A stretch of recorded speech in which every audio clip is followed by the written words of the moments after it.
சூரசம்ஹாரம் அன்னைக்கு நான் பண்ணியிருந்த பூஜையும் மறுநாள் ஆன 7வது நாள் கந்த சஷ்டினுடைய நிறைவு நாள் பூஜையை பற்றியும் தான் இந்த வீடியோவில் நான் முழுக்கவுமே ஷேர் பண்ணியிருக்கேன். அது கூடவுமே ஒரு சில இன்ஃபர்மேஷனும் சொல்கிறேன். நான் 6 நாள் பால் பழம் விரதமாக இருந்துட்டு 7வது நாள் விரதத்தை பூர்த்தி பண்ணியிருந்தேன். என்னால் கோவிலுக்கெல்லாம் போக முடியல, நான் வீட்லேயே தான் சுவாமி கும்பிட்டுட்டு விரதத்தை முடிச்சுக்கிட்டேன். Welcome to my channel. நான் உங்கள் பிரியா. என் சேனலை சப்ஸ்கிரைப் பண்ணி தொடர்ந்து ஆதரவு கொடுத்துட்ருக்கேன். உங்கள் எல்லாருக்குமே ரொம்ப நன்றி. இனிமேல் சப்ஸ்கிரைப் பண்ண போகிறவங்களுக்கும் ரொம்ப ரொம்ப நன்றி. நம்மளுடைய சேனல் முருகன் அருளாலையும் உங்களுடைய பேராதரவுனால 10,000 சப்ஸ்கிரைபர்ஸை தாண்டி நம்ம டிராவல் பண்ணிட்டு இருக்கோம். 10,000 சப்ஸ்கிரைபர்ஸ் கிராஸ் ஆகும்போது கிவ் அவே அனௌன்ஸ் பண்றேன் அப்படின்னு சொல்லியிருந்தேன். கிவ் அவே பத்தி இந்த வீடியோ லாஸ்ட்ல சொல்லியிருக்கேன். சூரசம்ஹாரம் அன்னைக்கு நான் மார்னிங் 3 மணிக்கு எழுந்திருந்தேன். இந்த கந்த சஷ்டி ஆரம்பிச்சதுல இருந்தே நான் ஒரு 3 மணிக்கு தான் எழுந்துக்கிறேன். அன்னைக்கு 4:45க்கு நான் 6 விளக்குமே ஏத்தி சுவாமி வழிபாடு பண்ணிட்டேன். நான் வந்து முன்னாடி நாளே ஒரு ஒர்க் ஸ்கெடியூல் மாதிரி போட்டுக்கிட்டேன். என்னென்னலாம் வேலை இருக்கு, என்னென்னலாம் பண்ண போறோம் நம்ம அப்படின்னு. நார்மலான நாட்கள்லயே ஒர்க் ஸ்கெடியூல் இல்லாம எனக்கு டேவே போகாது. ஸோ இந்த மாதிரி முக்கியமான பூஜைகள் இருக்கு அப்படின்னா கண்டிப்பா வந்து நான் நோட்ல ஸ்கெடியூல் பண்ணி வச்சுக்குவேன். இந்த கந்த சஷ்டிக்கு நிறைய பேர் நிறைய விதமான விரதங்கள் இருந்திருப்பீங்க. யாரெல்லாம் மிளகு விரதமோ இளநீர் விரதமோ இருந்தீங்க அப்படின்னு சொல்லுங்க. இல்லனா நீங்க என்ன விரதம் இருந்தீங்க அப்படிங்கறத கமெண்ட் பண்ணுங்க. இருக்கிறதுலே கடுமையான விரதம் அப்படின்னா மிளகு விரதம் தான். ஒரு 3 மாசத்துக்கு முன்னாடில இருந்தே கந்த சஷ்டி வரப்போகுது அப்படிங்கறத பத்தி வீட்டில் பேசிட்டு இருக்கும்பொழுது என்னோட 2 பசங்களுமே சொன்னாங்க, சூரசம்ஹாரம் அன்னைக்கு நாங்களுமே விரதம் இருப்போம் அப்படின்னு. இன்னும் கேட்டிங்கன்னா அவங்க 7 நாள் பால் பழ விரதம் இருக்கணும் அப்படின்னு சொன்னாங்க. என்னுடைய வற்புறுத்தல்னால அவங்க வந்து அதை விட்டுட்டாங்க. ஸோ மறந்துருப்பாங்க, இப்போ மறுபடியும் ஞாபகம் வராது அப்படின்னு நினச்சிருக்கும்போது கரெக்டாக சூரசம்ஹாரமுக்கு முன்னாடி நாள் சொல்லியிருந்தாங்க, நாளைக்கு நாங்கள் பால் பழம் விரதம் தான், எங்களுக்கு சாப்பாடெல்லாம் கட்டாதீங்க அப்படின்னு சொன்னாங்க. நானும் அவங்களுக்கு எவ்வளவோ சொல்லி பார்த்துட்டேன், உங்களுக்கு ஸ்கூலில் பசி வந்துடும், அப்புறம் கான்சென்ட்ரேட் போயிடும் அப்படின்னு. அது எல்லாமே அவங்க காதலே கேட்டுக்கல. கண்டிப்பாக நாங்கள் விரதம் தான் இருக்க போகிறோம், எங்களுக்கு வந்து ஃப்ரூட்ஸ் மட்டும் கட்டிக்கோங்க அப்படின்னு சொல்லிட்டாங்க. சரி ஓகேனே, அவங்களுக்கு அன்னைக்கு ஆப்பிள் ஜூஸ் வந்து ஸ்நாக்ஸ் டைமுக்கு குடிக்கிறதுக்கும் ஆஃப்டர்நூனுக்கு வந்து ஃப்ரூட்ஸ்மே போட்டு அனுப்பிச்சிருந்தேன். ஹஸ்பண்ட் வந்து அன்னைக்கு விரதம்லாம் எதுவும் இருந்துக்கல. எல்லாரையும் கிளப்பி அனுப்பிச்சதுக்கு அப்புறமா என்னுடைய வேலையை மெதுவாக ஸ்டார்ட் பண்ணி ஃபர்ஸ்ட் நிலைவாசலுக்கு மஞ்சள் குங்குமம்லாம் வைக்க ஆரம்பிச்சுட்டு அதெல்லாம் அலங்காரம் பண்ணிட்டு இருந்தேன். மாக்கோலம் பாருங்க எவ்வளோ அழகா இருக்கு. லாஸ்ட் இயர் எனக்கு வந்து ஒரு சிஸ்டர் வந்து கமெண்ட் பண்ணியிருந்தாங்க, இந்த மாதிரி வந்து நீங்கள் வந்து பூஜை அறையில் ஷட்கோண கோலம் வந்து கட்டாயமாக மாக்கோலம்ல தான் போடணும் சிஸ்டர், நீங்கள் வந்து கோலப்பொடியில் போடாதீங்க அப்படின்னு சொன்னாங்க. அதுக்கப்புறமா நான் மாற்றிக்கிட்டு எனக்கு அவங்க நேம் கூட நல்ல ஞாபகம் இருக்குது, பிருந்தா அப்படின்னு சொல்லி கமெண்ட்ல ஐடி நேம் இருந்துச்சு. அதை ஞாபகம் வச்சிருந்து இந்த வருஷம் முதல் நாள்ல இருந்தே மாக்கோலமே போட ஸ்டார்ட் பண்ணிட்டேன். எலுமிச்சை பழம் வந்து ஒரு பக்கம் மஞ்சள் இன்னொரு பக்கம் குங்குமம் தடவி வச்சாச்சு, பூவெல்லாம் வச்சுட்டு வந்துட்டு நைவேத்தியம் செஞ்சுட்டு இருந்தேன். அன்னைக்கு ஆஃப்டர்நூனுக்கு மேலே போட்டு டிவி போட்டதாவே தான் இருந்துச்சு. ஈவினிங் பசங்களுமே வந்துட்டாங்க. அதுக்கப்புறமா முருகர்கிட்ட சொல்லிட்டு அவங்க சாப்பிட ஆரம்பிச்சிட்டாங்க. சூரபத்மனுடைய தலை அப்படி விழுந்ததுமே வீட்டில் எல்லாருமே அரோகரா கோஷம் போட ஆரம்பிச்சிட்டோம். வெற்றிவேல் முருகனுக்கு அரோகரா அப்படின்ட்டு எங்களை மீறி நாங்கள் சத்தமாக கத்திட்டோம். ஒருவேளை நம்ம சாப்பிடாம இருந்தோம் அப்படின்னாவே நமக்கு கிருகிருன்னு வந்துடும், வீட்டில் எந்த வேலையுமே ஓடாது, அப்படியே மயக்க நிலையிலேயே இருப்போம். ஆனால் இந்த கந்த சஷ்டி விரதமுக்கு மட்டும் 6 நாள் நம்ம பசியே தெரியாமல் எப்படி தான் சாப்பிடாம கிடக்கிறோம். அதுலேயும் இல்லாமல் நம்ம வீட்டில் உள்ளவங்களுக்கு சமைச்சும் கொடுப்போம். இது எல்லாத்தையும் மீறி இவ்வளோ வேலைகள் நம்ம செஞ்சும் கூட நமக்கு அந்த பசி அப்படிங்கிறது தெரியல அப்படின்னா உண்மையாவே அது முருகனுடைய அருள் தான். உண்மையாவே நான் வந்து விரதம் இருப்பேனா அப்படின்னு ரொம்ப டவுட்டாக தான் இருந்துச்சு. ஏன்னா என்னுடைய பெரிய மாமியார் ஒருத்தவங்க தவறி இருந்தாங்க, அதை ஆல்ரெடி பழைய வீடியோவில் சொல்லியிருந்தேன். எனக்கு ஒரு சந்தேகம், நம்ம வந்து இலை போட்டு படைக்க முடியுமா அப்படின்னு சொல்லிட்டு ஒரு சந்தேகம் இருந்துச்சு, சுவாமிக்கு இலை வைக்கலாமா அப்படின்னு. அதுக்கப்புறமா இன்னொரு மாமியார் மதுரை வாயில ஒருத்தவங்க இருக்காங்க. ஸோ அவங்கள வந்து நான் கால் பண்ணி கேட்டிருந்தேன், நான் வந்து இந்த மாதிரி கந்த சஷ்டி விரதம் 6 நாள் இருந்துட்டு இருக்கேன் அத்தை, நான் வந்து முருகருக்கு இலை போட்டு படைக்கலாமா, கற்பூரமோ தேங்காவும் வந்து உடைக்கக்கூடாது, கற்பூரம் ஏற்றக்கூடாதுன்னு சொல்லியிருந்தாங்க. ஸோ அதனால் நான் இலை போட்டு படைக்கலாமா சுவாமிக்கு அப்படின்னு கேட்டதுக்கு அவங்க தாராளமாக பண்ணுமான்னு சொல்லியிருந்தாங்க. இன்னும் கேட்டிங்க அப்படின்னா அவங்க கற்பூரம் கூட காமி தேங்காய் கூட உடைய காரியம் முடிஞ்சிச்சு அப்படின்னா பரவாயில்லம்மா அப்படின்னு சொல்லிட்டு சொல்லியிருந்தாங்க. ஆனால் எனக்கு ஒரு நெருடலாக இருந்துச்சு, அதனால் நான் கற்பூரமோ தேங்காவும் உடைச்சிக்கல.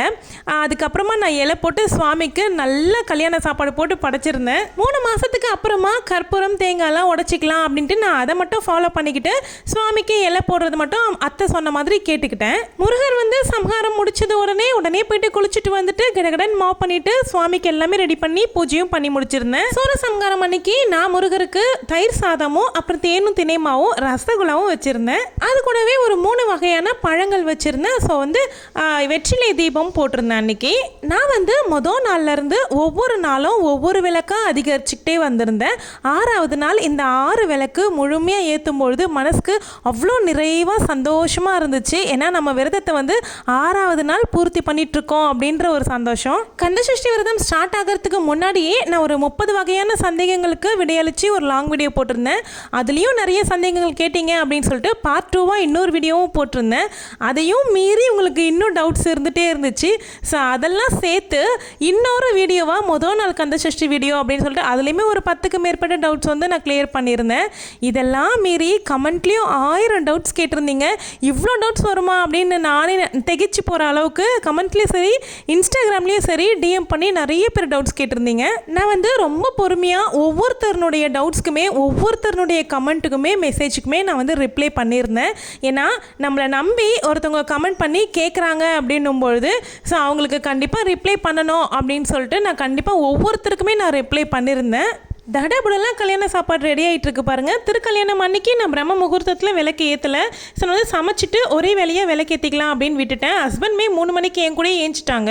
நீ ஏன்ப்பா ஏந்துக்கிற அப்படின்னு கேட்டதுக்கு ஆல்ரெடி உனக்கு உடம்பு சரியில்லை, அதுவும் இல்லாமல் நீ விரதமாக வேற இருக்க, 3 மணிக்கு எழுந்து இத்தனை பொருளையும் நீ சமைக்கணும் அப்படின்னா உனக்கு வந்து ரொம்ப டயர்டாயிருவேன். ஸோ என்னால் முடிஞ்ச சின்ன சின்ன ஹெல்ப் வந்து நான் பண்ணுறேன் அப்படின்னு சொல்லியிருந்தாங்க. ஐயோ புண்ணியவனே, உன்னை தான்ப்பா எதிர்பார்த்துட்டு இருந்தேன் அப்படின்னு சொல்லிட்டு அவங்களால என்னெல்லாம் ஹெல்ப் பண்ண முடியுமோ அந்த வேலையெல்லாம் அவங்க கிட்ட கொடுத்துருந்தேன். அன்றைக்கி பார்த்தீங்க அப்படின்னா 7:30க்கெல்லாம் கல்யாண விருந்து ரெடி ஆயிடுச்சு. ஹஸ்பண்ட் வந்து 10 o'clock ஆஃபீஸ் கிளம்புவாங்க. நான் டைமிங் பார்த்துருந்தேன். 9லேருந்து 10:30 மணி வரைக்கும் யமகண்டம் போட்டிருந்துச்சு. ஸோ 9 மணிக்கு முன்னாடி டைமிங் நல்லாயிருக்கு அப்படின்னும் போது 7:45லேருந்து 8:45க்குள்ளே நல்ல நேரம் அப்படின்னு போட்டிருந்தாங்க. ஸோ நான் அந்த நேரத்தை யூஸ் பண்ணிக்கிட்டு சுவாமிக்கு படையல் போட்டு என்னுடைய விரதத்தையும் முடிச்சிட்டேன். இந்த 8:45க்குள்ளே யாரெல்லாம் படையல் போட்டிங்க அப்படின்ட்டு எனக்கு இப்போ கமெண்ட்டில் ஷேர் பண்ணுங்கள். நான் வந்து ட்ராவல் பண்ணியெல்லாம் போகக்கூடாது, வண்டியிலலாம் உட்காரக்கூடாது அப்படிங்கிறதுனால நான் கோவிலுக்கெல்லாம் அன்றைக்கி போகலை. வீட்டில் இருக்க நான் வச்சுருக்க என்னுடைய முருகரையே நான் கும்பிட்டுட்டு என்னுடைய விரதத்தை முடிச்சுக்கிட்டேன். நான் அன்றைக்கி கல்யாண விருந்தா சாதம், கத்திரிக்காய் முருங்கைக்காய் சாம்பார், அதுக்கப்புறமா உருளைக்கிழங்கு பட்டாணி வறுவல், வாழைக்காய் வறுவல், அதுக்கப்புறம் வடை, பாசிப்பருப்பு பாயாசம் செஞ்சுருந்தேன். திருபாகம் பண்ணலான்னு நினச்சிட்டு இருந்தேன். சரி இதுவே ரொம்ப வேலை இழுத்துருச்சு, முடியாது அப்படிங்கிறதுனால திருபாகம் விட்டுட்டேன். சரி அடுத்தடுத்து நிறைய கிருத்திகை சஷ்டின்னு வரும்ல, அப்போ செஞ்சு வச்சுக்கலாம் முருகருக்கு அப்படின்னு சொல்லிட்டு இது வரைக்கும் செஞ்சு சுவாமிக்கு படைச்சிருந்தேன். தினமுமே அதிகாலையில் எந்திரிச்சு அந்த 10 மணிக்குள்ளே எல்லா வேலையும் முடிச்சுட்டு நம்ம வீட்டை சுற்றி பார்க்கும்போது அவ்வளோ நிறைவாக இருக்கும். நான் வந்து கீழே குனிஞ்சோ இல்லை கீழே உட்காந்தோ படையிலெல்லாம் போட முடியாது. அதனால் முருகரை வந்து சூரசம்ஹாரம் அன்னைக்கு டேபிள் மேலே அமர்த்திட்டேன். சூரசம்ஹாரம் அன்னைக்கு எதுவும் படையில் இல்லை அப்படிங்கிறதுனால நான் ஷட்கோணம் வரைஞ்சி 6 விளக்கு வச்சுருந்தேன். ஸோ இப்போ வந்து இலை போட போகிறேன் அப்படிங்கிறதுனால விளக்கை வந்து மனை மேலேயே வச்சு இப்படி லைனை வச்சு ஏற்றிட்டேன். ஏன்னா மனையிலையுமே ஸ்டார் போட்டு சரவணபவ அப்படின்னு எழுதியிருக்கேன். 8:40க்குள்ளவே சுவாமியெல்லாம் கும்பிட்டு முடிச்சுட்டு ரொம்ப நிறைவாக என்னுடைய விரதத்தை பூர்த்தி பண்ணியிருந்தேன். இப்போ நம்ம சேனலுடைய கிவ்அவே பற்றி பார்க்கலாம். கிவ்அவேல என்ன கொடுக்க போகிறேன் அப்படின்னா முருகனுடைய 4 inch பியூர் பிராஸ் வேல் தான் கொடுக்க போகிறேன். இதே மாதிரி தொடர்ந்து எனக்கு ஆதரவு கொடுத்துக்கிட்டே இருங்க. கடவுள் எனக்கு கொடுக்கும்பொழுது அதை உங்களில் பகிர்ந்து கொடுக்கறதுக்கு நானுமே சந்தோஷப்படுறேன். வேல் வந்து ஆர்டர் பண்ணியிருக்கேன். கைக்கு ரிசீவ் ஆனதுக்கு அப்புறமா அதை வச்சு நான் ப்ரொசீஜராக ஒரு கிவ்அவே அனௌன்ஸ்மெண்ட் கொடுப்பேன்.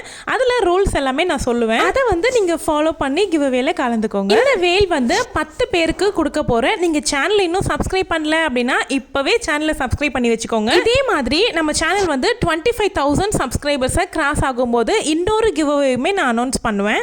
நம்ம சேனலில் வாரத்துக்கு 2 லாங் வீடியோ போஸ்ட் பண்ணிகிட்ருக்கேன். வெள்ளிக்கிழமை சனிக்கிழமை மதியம் 2:30க்கு நம்ம சேனலில் தவறாமல் லாங் வீடியோ வந்துடும். கந்த சஷ்டி விரதம் பற்றின டீட்டெயில்ஸ்லாம் கொடுத்துட்டு இருந்ததுனால தீபாவளிக்கு மளிகை பண்டு சாமானுடைய வீடியோ வந்து இன்னும் நான் போஸ்ட் பண்ணாமல் இருக்கேன். ஸோ அந்த வீடியோ வந்து இந்த வெள்ளிக்கிழமை போஸ்ட் ஆகும்.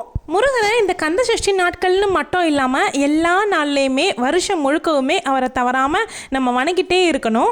நமக்கு என்னெல்லாம் தேவையோ அது எல்லாத்தையுமே அவர் கொடுப்பாரு. இந்த சஷ்டி விரதம் 6 நாள் விரதம் இருந்திருந்தாலும் சரி, இல்லை ஒரே நாளான சூரசம்ஹாரம் அன்னைக்கு இருந்த விரதமாக இருந்தாலும் சரி, நீங்கள் என்னெல்லாம் வேண்டி முருகருக்கு விரதம் இருந்தீங்களோ அது எல்லாமே உங்களுக்கு கிடைக்கணும் அப்படின்னு நானுமே முருகரை வேண்டிக்கிறேன். கமெண்ட் பண்ணி நிறைய பேர் சொல்லியிருந்தீங்க எனக்கு குழந்தை பாக்கியம் கிடைக்கணும்னு வேண்டிக்கோங்க சிஸ்டர் அப்படின்னு. உங்களுக்காகவும் நான் வேண்டியிருக்கேன்.